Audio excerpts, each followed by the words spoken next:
And this one, we're still keeping to the second edition codex, the Angels of Death. But we'll be looking at the Lion. So, let's begin. To understand what happened to the Dark Angels, we must return to a time more than 10,000 years ago. To a time before there were any Space Marines.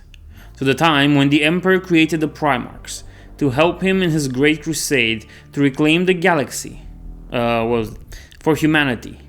The Emperor, in his wisdom, I don't know where this one leads, created the genetically engineered superhuman Primarchs, mutant genes used as the basic building blocks of these elite warriors had taken centuries to gather and refine. And despite the Emperor's best efforts of psychic shielding, his industry did not go unnoticed by the dark gods of chaos. Not having the resources to actually destroy the incubator capsules in which the embryonic Primarchs grew, the Chaos powers combined their energies and instead stole them away from the Emperor, scattering the ammoniatic tank and their fetal occupants through the warp. The 20 incubation capsules drifted through the warp for decades or even centuries until finally coming to rest on human-inhabited worlds throughout the galaxy. The capsule of one Primarch, he who was to become known as Lionel Johnson, founder of the Dark Angels, was dropped on the isolated planet on the northern fringes of the Eye of Terror, the death world of Caliban. Caliban was as cruel and harsh as an environment as any in the galaxy, and the bleak forest that covered the globe lived creatures that had been warped by chaos, and which were of such ferocity that mere day-to-day survival was a constant struggle. The human inhabitants of Caliban were forced to live in huge fortresses and castles, located in clearings hacked from the forests on the planet. Cut off from Earth by warp storms that ravaged the galaxy in the Age of Strife, civilization on Caliban devolved back into a semi-feudal state, with most of the population ruled over by a small warrior elite. The nobility of Caliban were bluff and pugnacious raised from childhood to live and die by the sword. They were great warriors and extremely brave. They fought in the form of power armor, much like that used by the first Space Marines, and like them, their main weapons were the chainsword and bolt pistol. Most other forms of advanced technology had, however, been lost, and the warrior nobility therefore rode into battle on huge war horses known as destriers. The nobles' life was one of constant struggle, as they fought against the multitude of chaotic creatures that threatened to overrun their small settlement.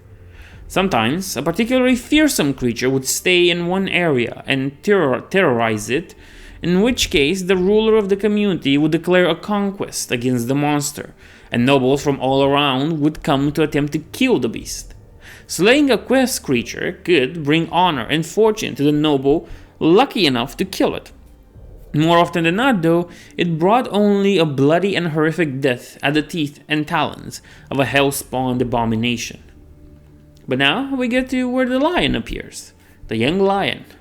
Such then was the planet where the young Primarch's capsule crash-landed. Most of the other Primarchs were fortunate enough to be found and raised by the local human inhabitants of the planet they landed on. Such was not Johnson's fate, for his capsule landed in a remote and isolated region of Caliban, many miles from the nearest human settlement. How Johnson survived those early years on Caliban is a complete mystery. By rights, he should have died within the first few minutes he was exposed on the planet. But Johnson did not die.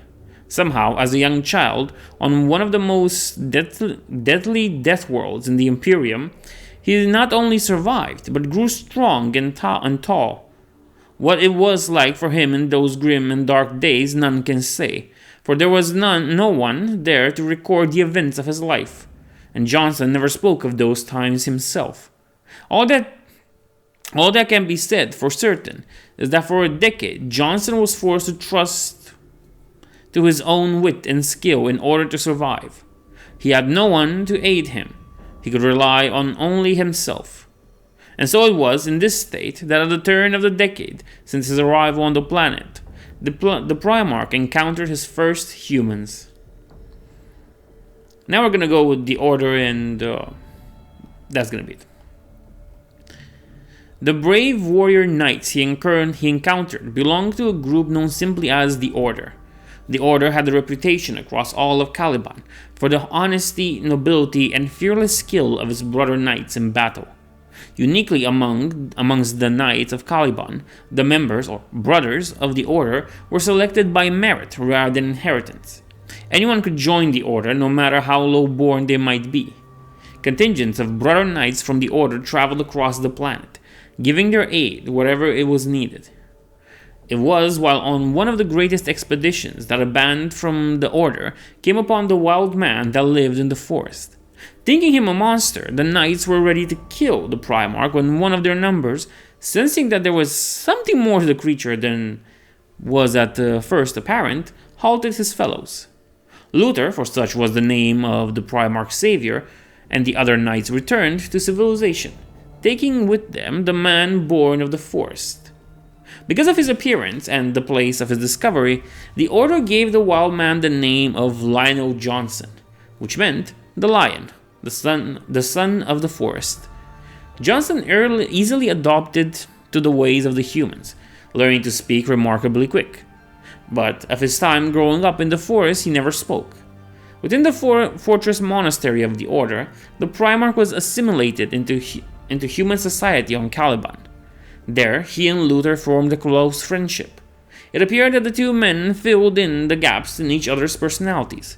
Where Johnson was temperamental and taciturn, Luther was charming and charismatic. Where Luther was rash and emotional, Johnson was a brilliant strategist and unstoppable once decided upon a course of action. They realized that they complemented each other, and, as such, became an incomparable team. Over the following years, Johnson and Luther rose through the ranks of the Order. Their exploits became the stuff of legends on Caliban, and the reputation of the Order rose accordingly. The number of young warriors wishing to join the Order grew and grew, so that in time many new fortress monasteries had to be built. As the Order grew in size, Johnson and Luther argued for a crusade against the monsters that infested the forests, to cleanse the planet once and for all of all their foul presence. The oratory of Luther convinced the Grand Masters of the monasteries and most of the nobles on the planet to join in the crusade.